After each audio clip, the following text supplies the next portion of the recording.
Good morning, everybody. Dave and Cali here. And yes, yesterday some things were released.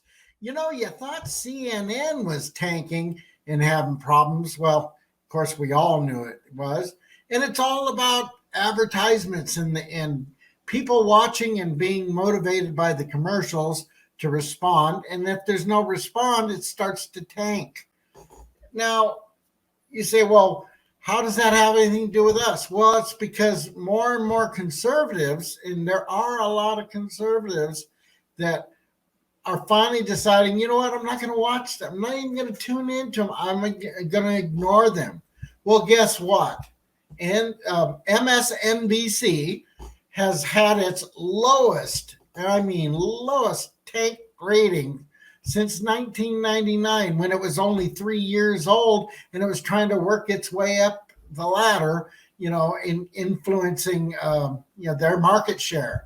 So when you think about that, that means, okay, so something's happening within their organization too. Yeah, it's because their organization's pretty much woke. They're such a, left-leaning organization and so biased that they're not telling the news to the point where people believe them.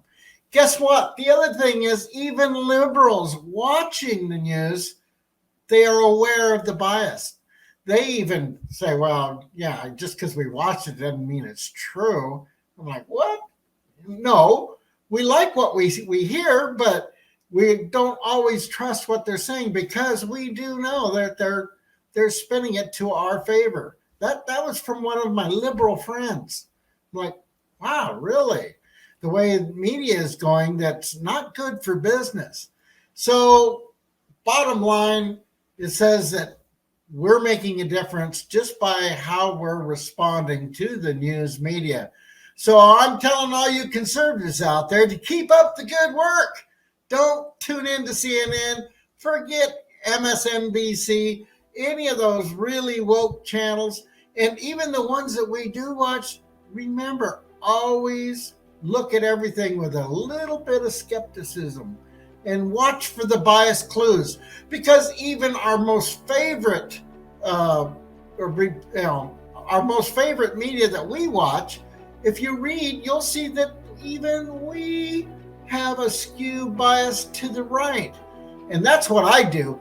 I'll see an article and I'll say, oh, well, that's being kind of spun really hard right. So you got to keep a level head, guys. Do your research, check things out, and, only patronize those that you trust. All right, guys, remember to like, share, and subscribe, and we'll see you on the next one. All righty, bye-bye.